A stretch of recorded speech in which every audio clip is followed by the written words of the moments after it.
시간 우리 믿음의 고백 드림으로 말씀 앞에 나가도록 하겠습니다. 하나님, 나를 사랑하신다. 하나님은 내 인생에 크고 비밀한 계획을 가지고 계신다. 하나님 오늘도 나와 동행하셔서 그 계획을 이루어 주신다. 아멘. 그렇게 될 줄로 믿습니다. 아멘. 교회를 다니는 분들 중에도 적지 않게 믿음에 대해서 오해하는 분들이 계십니다. 믿음에 대한 가장 일반적인 오해는 믿음을 단순히 입술의 고백으로 생각하는 것입니다. 내가 입술로 예수님을 믿는다 고백하면 천국이 주어진다 생각하는 것입니다. 이런 오해를 불러오는 대표적인 이유가 아마도 로마서에서 사도 바울이 이렇게 말한 것 때문일 거라 생각합니다. 사람이 마음으로 믿어 의에 이르고 입으로 시인하여 구원에 이른다. 문자적으로만 보면 누군가가 입술을 벌려서 예수 믿는다 말하면 구원을 받는다 이렇게 해석할 수 있을 거라고 생각이 됩니다. 그러나 모든 성경 말씀은 시대적 배경과 함께 읽어야 그 본뜻이 분명해진다는 점에서 사도 바울이 입술로 고백해야 된다 했던 이 시절이 어떤 시절인지 좀 알 필요가 있습니다.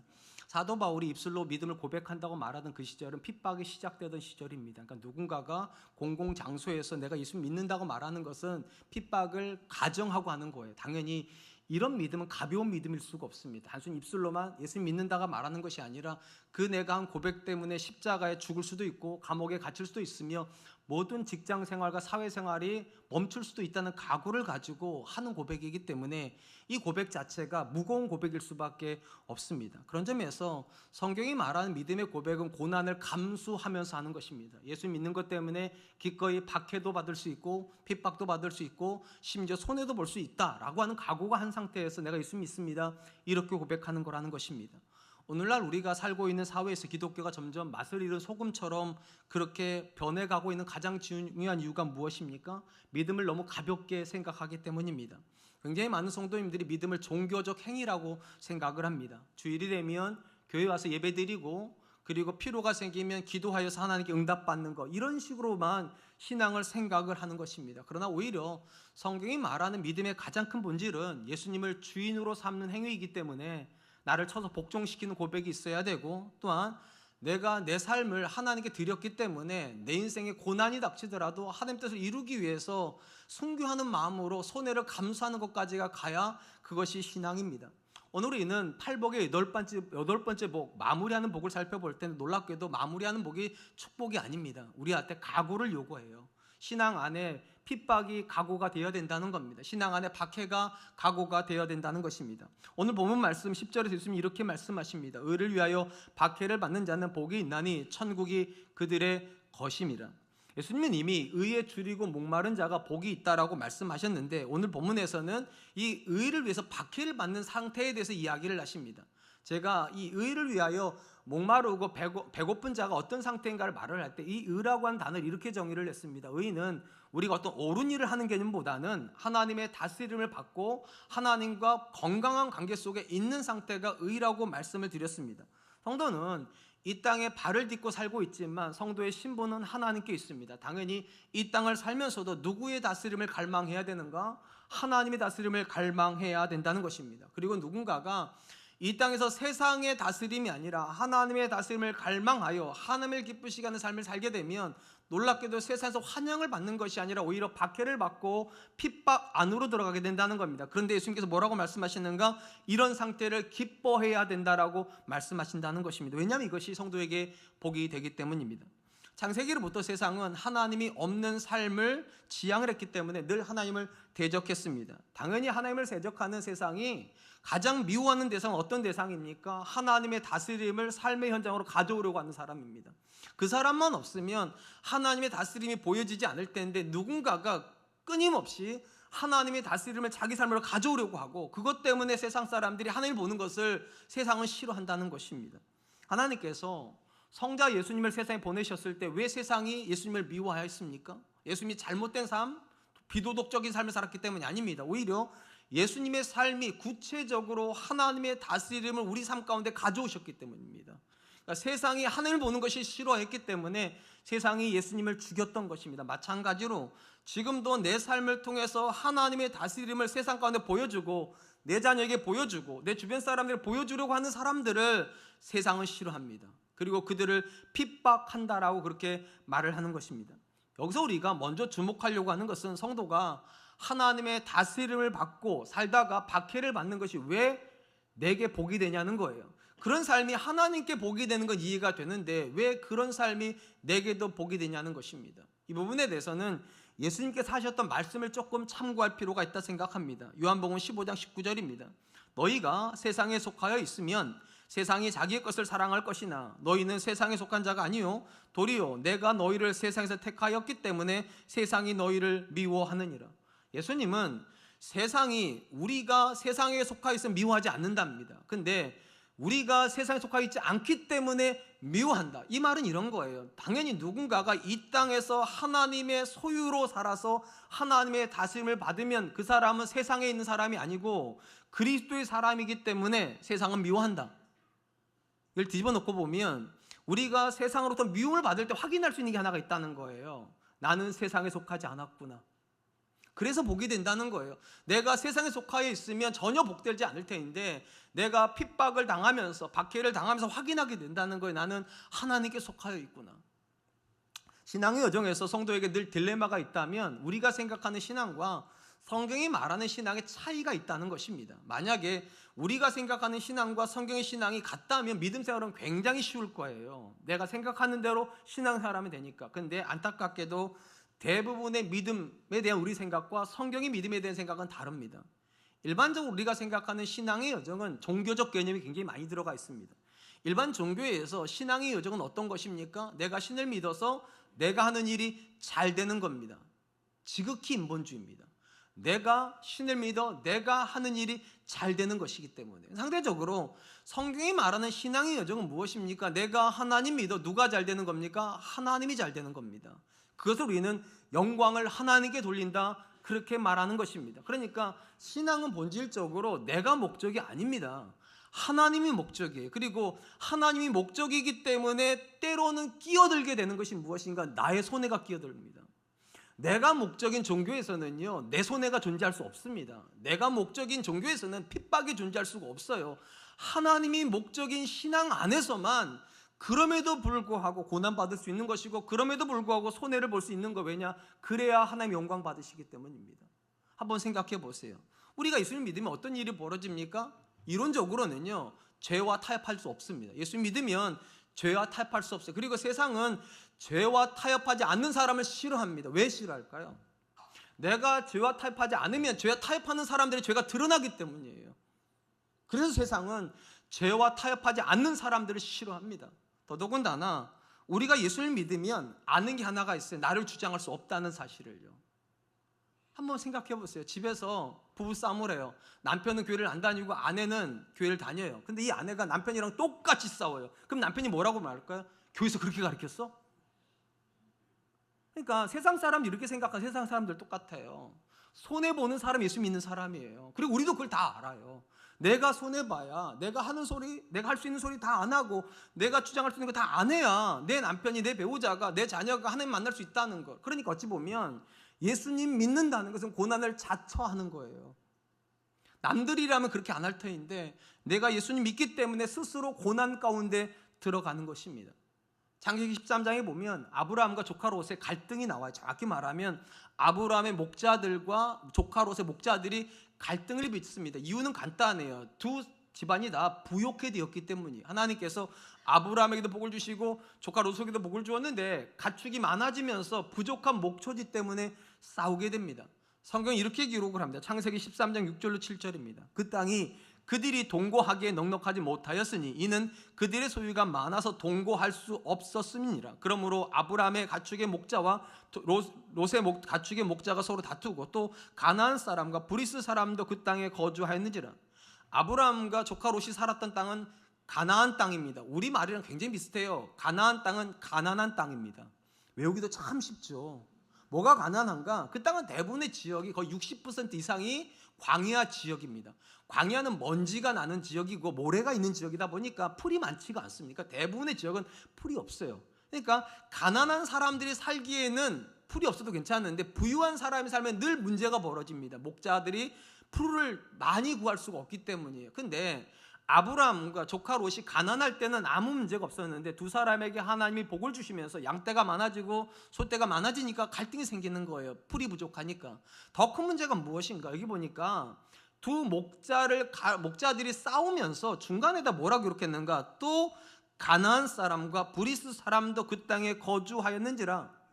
이거를 해석하는 건 두 가지 관점에서 해석할 수 있겠죠. 첫 번째는 가뜩이나 두 집안이 살기도 부족한 땅에 가나안 사람도 있고 브리스 사람도 있다는 거예요. 그들도 목초지를 원하니까 목초지가 부족할 수밖에 없다. 이거 첫 번째 해석이고, 두 번째 해석은 아브라함의 목자들과 롯의 목자들이 싸울 때 그 모든 걸 누가 봤다는 겁니까? 이방인들이 봤다는 거예요. 뉘앙스는 후자가 훨씬 강합니다. 아브라함이 자기 목자들과 롯의 목자들이 싸울 때 갈등이 됐다는 거예요. 고민이 됐다는 거예요. 그리고 나서 그가 이렇게 선언합니다. 창세기 13장 8절로 9절입니다. 아브라함이 롯에게 이르되 우리는 한 친족이라 나나 너나 내 목자나 내 목자나 서로 다투게 하지 말자. 내 앞에 온 땅이 있지 아니하냐? 나를 떠나가라. 내가 좌하면 나는 우하고 내가 우하면 나는 좌하리라. 아브라함이 거기서 가장 중요한 거, 우리는 한 친족이라. 이 친족이란 말은 형제라는 말이에요. 언제 쓰는 표현인가? 신앙 안에서 쓰는 거예요. 우리가 한 하나님을 믿는 한 형제인데 이방인들 앞에서 우리가 싸우는 것이 하나님의 영광을 가린다는 거예요. 그러니까 네가 오른쪽을 원하면 내가 왼쪽을 가질 거고, 네가 왼쪽을 원하면 내가 오른쪽을 가질 거다. 아브라함은 자기 손해를 자처하는 거예요. 무엇 때문에? 하나님의 영광 때문에. 적어도 아브라함에게 있어서 신앙의 목적은 자기 자신이 아닙니다. 내가 잘 될 거라면 끝까지 싸워야죠. 내가 오른쪽 갖겠다 말을 해야죠. 근데 아브라함은 네가 오른쪽 가지면 난 왼쪽 가질게, 네가 왼쪽 가지면 난 오른쪽 가질게. 이유는 간단해요. 그리스도인은 손해를 자처하는 사람이니까요. 이유는 간단해요. 내가 잘 되는 것이 신앙의 목적이 아니라 나로 인해서 하나님이 잘 되시고 하나님의 영광이 드러나는 것이 근본적인 목적이기 때문입니다. 사랑하는 성도 여러분, 예수님은 믿는 사람에게 나타나는 가장 자연스러운 고백을 박해라고 말씀하시는 거고, 핍박이라고 말씀하시는 거고, 손해라고 말씀하시는 겁니다. 왜 그렇습니까? 신앙의 목적 자체가 내가 아니니까요. 내가 목적이 되는 순간부터 우리는 신앙생활하고 있는 것이 아니라 종교활동을 하는 겁니다. 일반 종교에서 내가 신을 믿어서 내가 잘 되는 것, 그걸 신앙이라 부르지 않아요. 성경의 근본적인 신앙은요, 나로 인하여서 하나님이 영광 받으시는 거고, 하나님이 나로 인해서 영광 받으시는 모든 지점은 다 언제나 내가 손해보는 지점입니다. 한 번만 생각해 보세요. 내가 예수 믿는다는 걸 아는 순간부터 내 주변 사람들은 어떻게 합니까? 나랑 일정한 거리를 둡니다. 가까이 안 하려고 그래요. 그러면서 참 신기한 거는 나랑 가까이 안 두려다가도 누군가가 손해를 봐야 된다고 꼭 내가 보라고 그래요. 그러면서 내가 손해 안 보려고 하면 뭐라고 말합니까? 예수 믿는 사람들 왜 그래? 평소에는 챙겨주지도 않았던 사람이다. 가까이도 안 했다가 손해만 보려고 하면 예수 믿는 사람 손해보라고 그럽니다. 그들도 아는 게 있다는 거예요. 예수 믿는 사람들은 손해보는 사람이라는 거를. 그렇기 때문에 예수 믿는 건 고통스럽습니다. 이 자리에 계신 분들 중에 난 예수 믿어서 너무 행복하다고 생각하는 사람, 저는 다른 예수 믿는 것 같아요. 예수 믿으면 고통스러워야 돼요. 제가 참 고통스러워요. 지금 제 한 여자랑 제가 28년째 살고 있고요. 우리 첫째 녀석은 27년째 제가 기르고 있고, 우리 둘째는 24년째 기르고 있어요. 잘 기르면 잘 기르려고 하고 부부생활 잘 하려고 하면 할수록 너무 괴로워요. 왜냐하면 우리는 너무 다른 사람이 만났어요. 또 너무 다른 아들을 키워요. 저는 바라기는 제 아들들이 저를 안 닮고 제 아내를 닮아서 말을 좀 못했으면 얼마나 좋았을까. 근데 우리 아들들은 말을 너무 잘해요. 저를 닮아서. 싸우면 핵전쟁이 나요. 근데 말을 들으면서 생각되는 게 이런 거예요. 말 진짜 잘한다. 물론 저도 엄청 잘해요. 제가 더 잘해요. 얼마든지 이길 수 있어요, 제가. 근데 어느 순간부터 깨달은 것이 있어요. 내가 이기면 우리 아들 예수 못 믿는다. 나를 주장하면 이 아이 주일날 교회 안 온다. 여러분, 내가 아는 게 있어요. 내가 고통받지 않고 내 자녀가 예수 믿을 수 없습니다. 나를 쳐서 복종시키지 않고 내 아내가, 내 남편이 예수 믿는 일 없어요. 그러니까 어찌 보면 내가 예수님 믿어서 좋은 게 아니에요. 내가 예수님 믿어서 네가 좋은 거예요. 나는 고통스러워 죽겠고. 왜냐하면 예수님께서 나보고 죽으라고 그러시니까 자꾸만. 사도 바울이 나를 쳐서 복종시킨다고 했지 너를 쳐서 복종시킨다고 한 적이 없어요. 신앙의 목적이 내가 아니면 나는 고통스럽습니다. 종교는요, 내가 고통스럽지 않아요. 신앙만 내가 고통스러워요. 그리고 예수님 뭐라고 말씀하셨는가? 그게 복이래요. 왜냐하면 신앙의 목적 자체가 하나님의 영광이니까. 내가 조금 고통스럽고 내가 조금 손해봐서 내 자녀가 하나님 만날 수 있다면, 내 가정이 하나님 안에 설 수 있다면, 내 남편이 하나님 인정할 수 있다면 그게 복이다. 우리 사랑과 은혜교 성도님들에게 이 고백이 있었으면 좋겠습니다. 여러분은 신앙의 목적 아닙니다. 여러분의 신앙의 목적은 오직 하나님입니다. 그리고 이렇게 고백하세요. 내가 조금 손해봐서, 내가 조금 내 생각 꺾어서 내 자녀가 하나님 만날 수 있다면, 내 배우자가 하나님 가까이 갈 수 있다면 내가 기꺼이 그렇게 하리라. 그게 복이니까. 의를 위하여 박해를 받는 자는 복이 있나니. 전 저와 여러분들이 그럴 수 있기를 주님의 이름으로 축복합니다. 한편 우리가 본문에서 주목할 것은 의를 위하여 박해를 받는 자에게 주어지는 복과 심령이 가난한 자가 받는 복이 같다는 것입니다. 사실은 첫 번째부터 일곱 번째까지의 모든 복은 달랐어요. 근데 특이하게도 마지막 여덟 번째 복은 첫 번째 복이랑 연결이 되어 있습니다. 심령이 가난한 자와 여덟 번째 복, 의를 위하여 박해받는 자가 같은 복을 받습니다. 천국이 그들의 것이 됩니다. 왜 이렇게 되는가? 조금만 생각해 보면 어렵지 않게 답을 얻게 됩니다. 여러분, 우리가 심령이 가난하다고 할 때 이것이 어떤 의미라고 말씀드렸습니까? 하나님께 절대적으로 의존하고 있는 상태를 말을 합니다. 심령이 가난한 사람은 하나님 외에는 다른 길이 없다고 생각하는 사람이에요. 하나님 안에만 내가 살 수 있는 모든 은혜가 있고 하나님으로 말미암아 내가 존재한다. 이 고백이 심령이 가난한 거예요. 그리고 이 심령이 가난한 상태에 있는 사람은요, 하나님 없는 삶을 살 수가 없어요. 그러다 보니까 어떻게 되는가? 하나님 없는 삶으로 못 가다 보니까 하나님께서 말씀하시는 박해 지점으로 가는 거예요. 하나님 없으면 안 되는 사람이 하나님이 말씀하시는 손해의 지점으로 갑니다. 그래서 우리는 종종 그런 생각을 하잖아요. 내가 세상이랑 적당히 좀 타협을 하면, 조금만 융통성을 발휘하면 아무 문제가 없을 것 같다는 생각 하잖아요. 그래서 세상이랑 타협하고 주일날에는 경건한 신앙인 것처럼 예배를 하다가 월요일만 되면 직장 생활로 모두를 탁 바꿔서 세상 사람이랑 똑같이 갑질하고 똑같이 손해 끼치고 똑같이 어려움 주면 아무 문제가 없잖아요. 주일날에는 예배드리고 평일날에는 세상 사람처럼 살면 참 좋을 것 같은데 왜 우리가 그렇게 못하냐는 거예요. 우리가 심령이 가난한 사람이기 때문에요. 하나님 없으면 안 되는 사람이기 때문입니다. 만약에 하나님 없어도 직장 생활을 잘할 수 있다면 타협하세요. 하나님 없이도 가정 생활을 잘할 수 있다면 타협하세요. 하나님 없이도 인생을 행복하게 살 수 있다면 타협하면 되는 거예요. 근데 심령이 가난한 사람은 그게 안 되는 사람이에요. 하나님 없으면 나는 아무것도 못하지. 예수님 말씀하셨잖아요. 나를 떠나서 너희가 아무것도 할 수 없다고. 이 사람만 하나님 믿는 게 고통스러워도 손해보는 삶을 사는 거예요. 하나님 때문에 내가 어려움 당하지만 이렇게 생각하는 거예요. 어려움보다 더 많은 은혜를 하나님 내게 주시는데 내가 어찌 하나님 기뻐하지 않는 삶을 살 수 있는가? 그래서 심령이 가난한 사람과 의를 위해 핍박받는 사람 같은 사람인 거예요. 결국은요. 심령이 가난해지면 가난해질수록 하나님이 원하시는 고난 받아들일 수 있어요. 손해 받아들일 수 있어요. 심지어 박해를 받아도 하나님 모른다 말 못해요.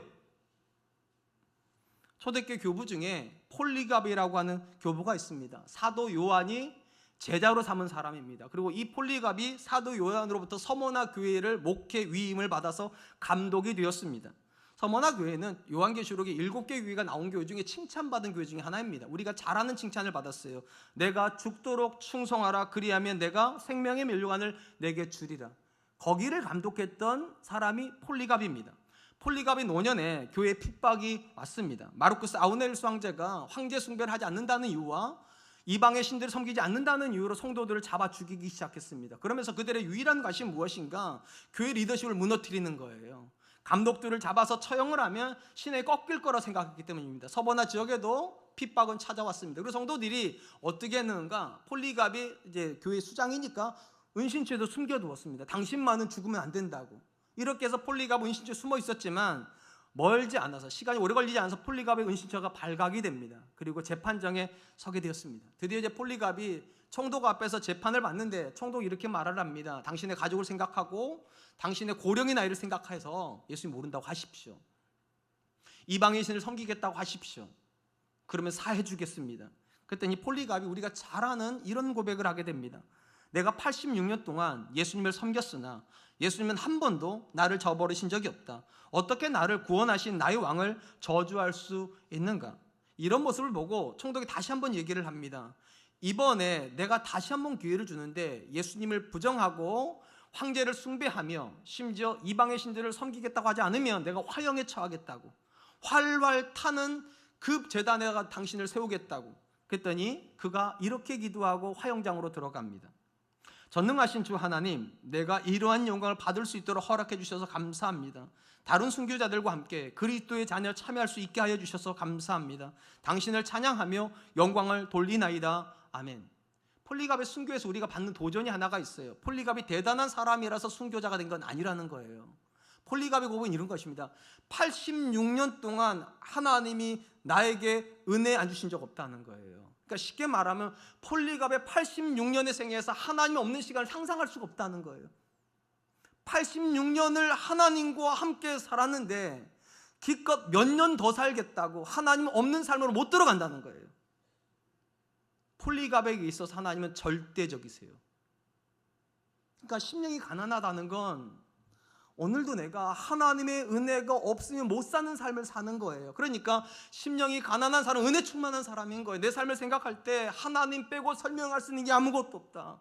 내 가정의 모든 것 하나하나의 모든 여정이 하나님 때문에 여기까지 왔고, 내 자녀의 인생을 만드신 분도 하나님이시고 우리 가정을 이루신 분도 하나님이신데 이 하나님 떠나서 내가 조금 더 잘 살아보겠다, 무슨 의미가 있냐는 거예요.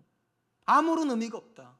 그래서 심령이 가난한 사람은 하나님을 대체 불가의 하나님으로 믿습니다. 하나님 외에 다른 길은 없습니다.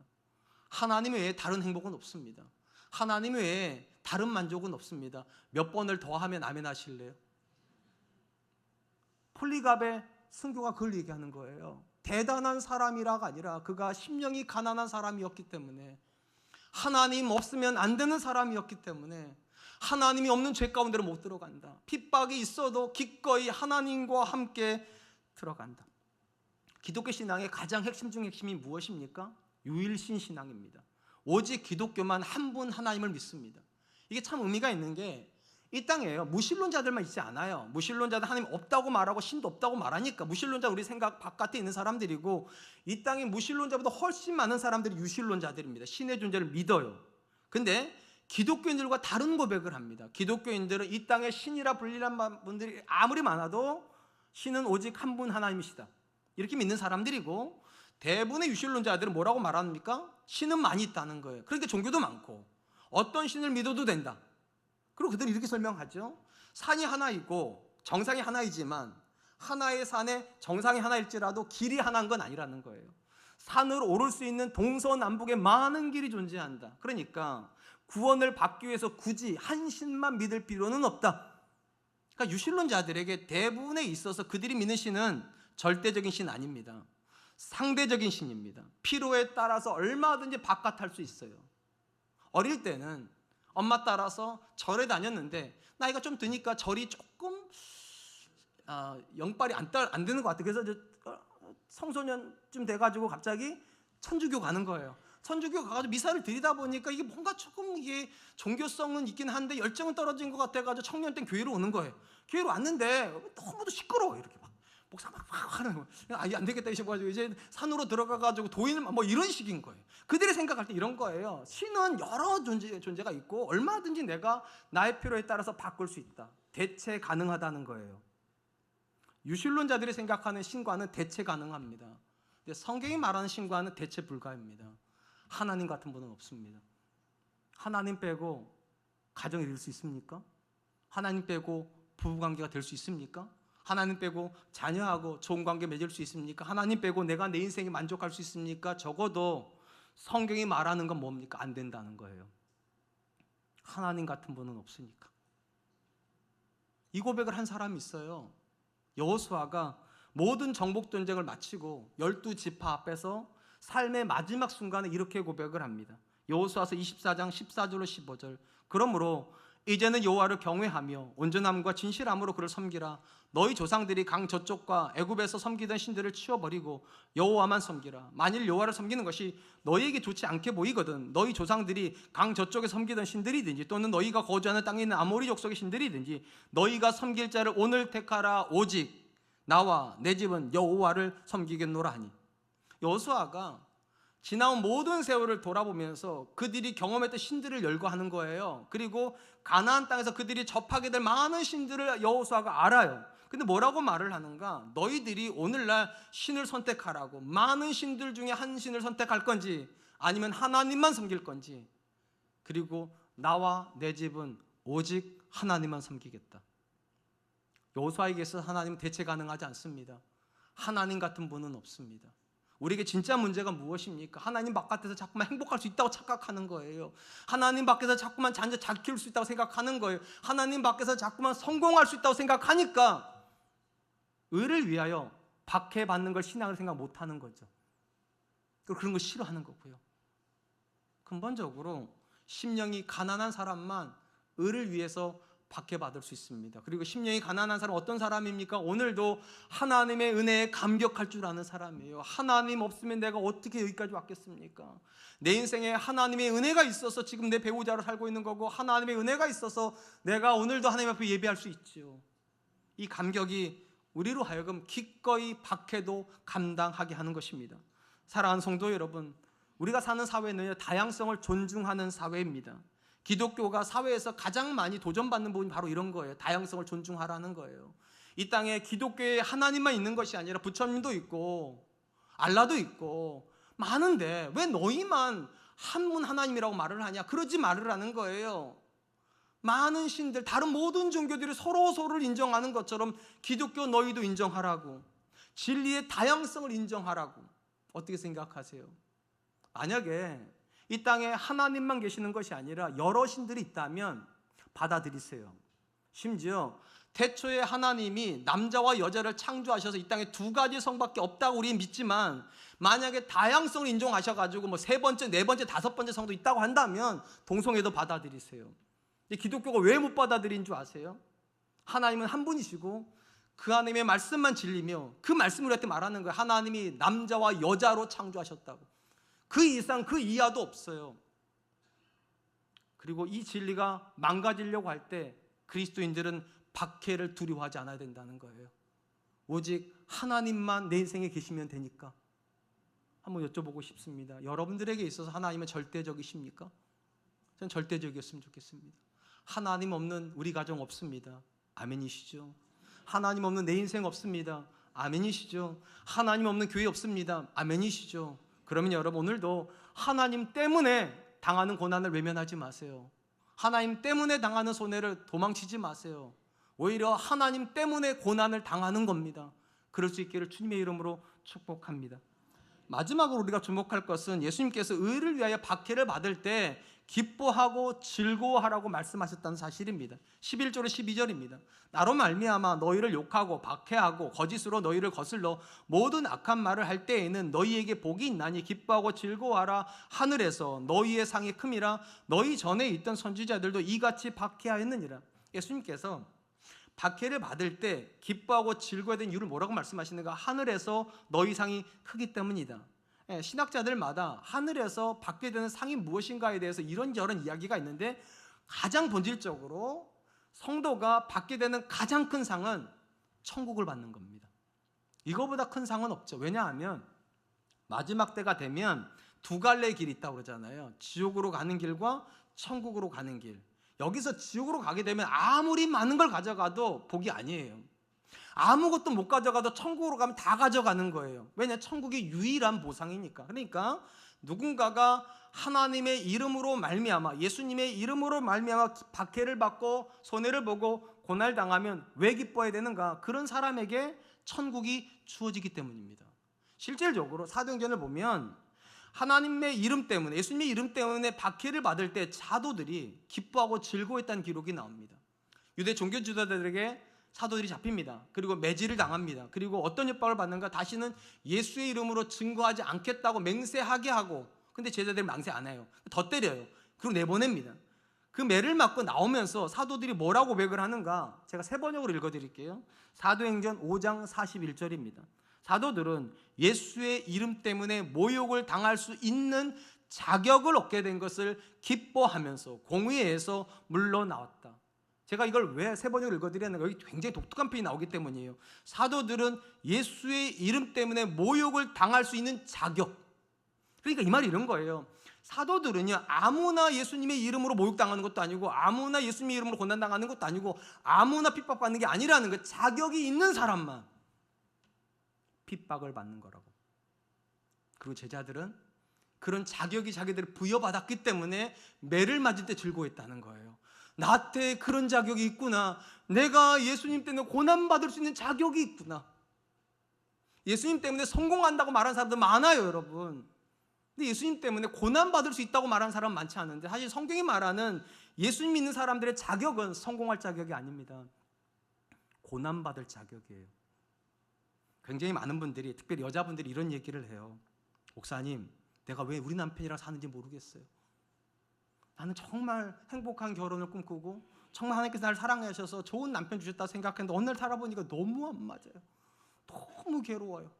왜 나한테 그런 자녀를 주셨는지 모르겠어요. 나는 정말 따뜻하게 대화를 하고 정말 함께 기도하고 이러고 싶었는데 우리 아이는 나한테 하는 말이 비수처럼 꽂혀요. 왜 그랬을까요? 도대체 왜 그럴까요, 하나님 도대체? 여러분, 이 말씀을 기억하세요. 그 남편을 받아줄 자격이 여러분밖에 없어서, 맡길 데가 없어서 여러분한테 맡기시는 거예요. 맡길 데가 없어서 그 자녀를 여러분에게 맡기는 거예요. 그리고 여러분은 그럴 만한 자격이 있는 거예요. 제자들이 그렇게 말하는 거잖아요. 예수의 이름 때문에 모욕 당할 수 있는 자격을 얻었다고. 고난이 왜 기쁨이 됩니까? 고난 자체가 기쁨이 되지 않아요. 근데 그 고난을 통해서 내가 자격 있는 사람이라는 게 확인이 되는 거라고요. 그런 남편을 감당할 수 있는 내가, 하나님께 자격 있는 사람이구나. 그런 자녀를 말씀으로 키울 수 있는 내가 하나님께 자격 있는 사람이구나. 우리가 이 말씀 앞에서 반드시 기억할 것이 하나가 있다니까요. 예수님께서 제자들에게 요구하신 게 딱 하나밖에 없어요. 아무든지 나를 따라오려거든 십자가를 지고 쫓아와라. 주님이 지실 십자가를 제자들도 질 수 이 자격을 주는 거예요. 성공의 짐을 지는 게 아니라 십자가의 짐을 지라고. 그게 제자의 자격이에요. 그러니까 천국은 우리가 생각하는 것처럼 이 땅에서 성공하고 부유해지고 행복한 사람이 가는 곳이 아니라 예수님처럼 십자가를 지다가 손에 옆구리에 상처 나고 인생 자체에서 괴로움이 득실득실한 사람이 그 십자가를 지고 가는 거예요. 그래서 의를 위해서 박해를 받을 때 즐거워하라고 말하는 겁니다. 왜냐, 아무나 그 십자가 못 지니까, 아무나 고난 못 당하니까. 오직 하나님의 은혜가 있는 사람만, 오직 하나님 없으면 살 수 없다라고 말한 신앙의 고백을 가지고 있는 사람만 그 길을 가고. 그래서 천국은 상급인 거예요. 상처받은 사람들이 받는 상급이요. 저는 이게 의미가 있다고 생각합니다. 왜냐하면 말라기에 보면 이런 말씀이 나온다고 종종 말씀드렸잖아요. 말라기 4장 1절로 2절. 만군의 여호와가 이르노라. 보라, 용광로 불같은 날이 이르리니 교만한 자와 악을 행하는 자는 다 지푸라기 같을 것이라. 그 이르는 날에 그들을 살라 그 뿌리와 가지를 남기지 아니할 것이로되 내 이름을 경외하는 너희에게는 공의로운 해가 떠올라서 치료하는 광선을 비추리니 너희가 나가서 외양간에 나온 송아지같이 뛰리라. 말라기는 마지막 때에 있을 영원한 심판에 대한 이야기를 합니다. 하나님께서 불같은 화염으로 임하실 거예요. 그리고 모든 악한 자들을 심판하실 겁니다. 그리고 나서 하나님 앞에서 경건하게 살았던 여호와를 경외하는 자들은 천국으로 초대를 하시는데 그냥 들어가게 하지 않으신다는 거예요. 먼저 공의로운 해를 떠오르게 하셔서 어떤 햇빛을 비추신다고요? 치료하는 광선을 비추신대요.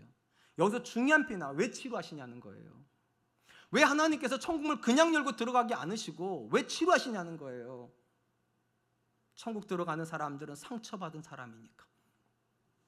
그냥 들어가는 사람이 아니라 남편에게, 아내에게 믿음 주려고 꾹꾹 참으면서 속병 앓고 상처 입고, 자녀에게 믿음 주려고 나는 부모로부터 학대를 받았는지 모르겠지만 나는 내 자녀에 학대 끼치지 않으려고 자기 성질이랑 싸우면서 생겼던 상처를 가지고 들어가는 사람들이니까.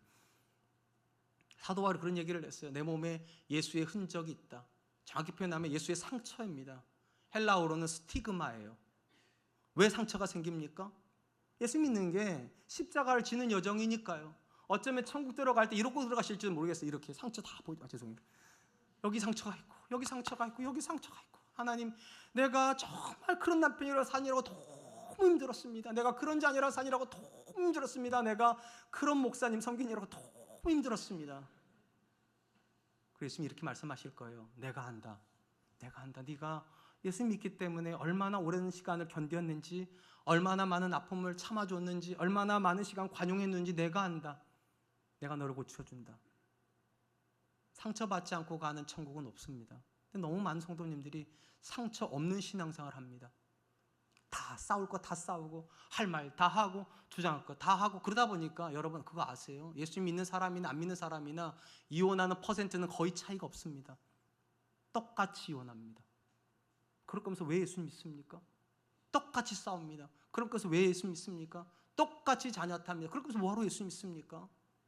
예수 믿는 건 반드시 기억하세요. 상처받는 거예요. 예수님이 아신다는 마음으로요. 예수님께서 이 남편을 나한테 맡기셨는데, 이 아내를 나한테 맡기셨는데 그 남편, 그 아내 성질을 뭘 모르시겠어요? 아시지? 아니까 상처받는 것도 아시죠? 그 자녀 때문에 여러분이 아파하는 거 왜 모르시겠다? 그 자녀를 보내신 분이 하나님이신데, 그러니까 이렇게 말씀하세요. 하나님, 너무 힘들지만 하나님이 아시니까 내가 견딥니다. 하나님께서 불쌍히 여기실 거니까 내가 견딥니다. 그 시간이 쌓이고 쌓이면서 경험하게 되실 거예요. 여러분만 변하는 게 아니라 여러분의 배우자도 변하고 있다는 것을요. 여러분만 상처받고 있는 게 아니, 사실 여러분 자녀도 엄청 상처받고 있는 거거든요, 사실은요. 근데 어느 날 깨닫게 될 거예요. 참아준 내가 있어서 내 자녀가 하나님을 만났다는 것을요. 사랑하는 성도 여러분, 오늘 많은 분들이 교회 타락에 대한 이야기를 합니다. 교회 타락이 뭡니까? 목사님들의 타락입니까? 물론 맞아요. 근데 제가 볼 때 교회 타락의 본질은 목사의 타락도 아니에요. 근본적으로 교회 전체의 타락이에요. 그럼 교회 전체의 타락의 본질이 뭐냐는 거예요. 십자가가 없는 신앙이에요. 교회 와서 싫은 소리 듣고 싶어 하지 않고, 예수 믿으면 복 받는다는 소리 듣고, 예수 믿으면 성공한다는 소리 듣고, 예수 믿으면 잘 된다는 소리만 듣고, 그런 소리 들으면 아멘하고, 헌신 얘기 안 하고, 헌금 얘기 안 하고, 봉사 얘기 안 하고, 그냥 편하게 살다가 천국 가면 된다고. 제가 말씀드릴게요. 여러분 싫어할 거 뻔히 알지만 제가 말씀드릴게요. 십자가 없이 천국 갈 수 있는 사람 없습니다. 치료의 광선이 필요한 사람은 상처받은 사람들이에요. 예수님 때문에 상처받을 수 있는 사람만 천국이 그들의 것이 되고, 그렇기 때문에 상처받은 사람한테 말하는 거예요. 기뻐하고 즐거워하라고. 한번 여쭤보고 싶습니다. 여러분은 예수 믿기 때문에 여러분 남편에게 상처받고 계십니까? 여러분의 아내에게 상처받고 있습니까? 여러분의 자녀에게 상처받고 있습니까? 기뻐하고 즐거워하십시오. 하나님의 사람이 그런 사람이기 때문입니다. 전 저와 여러분들이 그럴 수 있었으면 좋겠어요. 그럴 수 있었으면 좋겠습니다. 그리고 천국에서 그 상처를 어루만지시는 하나님을 만나기를 축복합니다. 이제 말씀을 맺겠습니다. 예수님은 팔복을 마무리하면서 의를 위하여 박해받는 사람이 복이 있다고 말씀하셨습니다. 왜 이게 복이 됩니까? 만약에 우리가 세상에 속하 있다면 이 박해 안 받았을 거거든요. 우리가 하나님께 속하여 있기 때문에 그런 박해를 받는 거고, 하나님께 속하여 있기 때문에 그런 손해를 경험하는 거기 때문에 내가 하나님의 사람이란 훈장이에요. 그래서 기뻐하라는 거예요. 또한 기억하세요. 모든 사람이 다 의를 위해서 핍박받고 박해받고 손해보지는 않습니다. 심령이 가난한 사람만 그렇게 할 수 있습니다. 하나님 바깥에서 어떤 일도 내가 할 수 없다. 하나님 안에 있어야 되고, 하나님 안에 있다 보니까 상처받아야 된다면 기꺼이 그렇게 하겠다. 왜냐? 하나님이 내게 충족한 은혜를 주셨으니까. 마지막으로 기억하십시오. 우리가 상처받을 때, 우리가 아픔 당할 때 하나님이 여러분을 모르신다 생각하지 마세요. 하나님이 아세요. 얼마나 고통당하는지, 얼마나 아플지, 얼마나 힘들지. 그래서 여러분들 이렇게 하신다니까요. 천국에서 그냥 들어가게 하지 않으세요. 치료하는 광선을 비추신다고. 오늘도 하나님께 이렇게 고백하세요. 하나님 아시죠? 내가 얼마나 힘들게 결혼 생활하는지 하나님 아시죠? 내가 얼마나 고통스러우면서 내 자녀 키우고 있는지 하나님 아시죠? 내가 얼마나 힘든 시집살이를 하는지. 그런데 하나님 아시니까 내가 기꺼이 하겠습니다. 하나님이 도우실 거니까 내가 기꺼이 하겠습니다. 저와 여러분들이 그런 복 누리실 수 있기를 주님의 이름으로 축복합니다. 시간 주신 말씀을 붙잡고 우리 세 가지로 해서 같이 기도하죠. 첫 번째, 하나님, 내가 세상이 아니라 하나님께 속한 사람이기 때문에 기꺼이 고난받는 삶을 자처할 수 있도록 주님 도와주시옵소서. 그리고 매 순간 심령이 가난해져서 하나님밖에 어떤 것도 존재하지 않기 때문에 하나님 주시는 고난도 외면하지 않는 사람들에게 하여 주십시오. 마지막으로 하나님이 아시는 이 고백을 가지고 하나님 내게 주신 고난 앞에서 씁쓸해하지 않고 끝까지 그 고난을 감내하여 천국에서 하나님의 위로하심을, 하나님의 만족심을 경험하는 사람 될 수 있도록 주님 도와주시옵소서. 우리 같이 한 번만 기도합니다. 기도하겠습니다.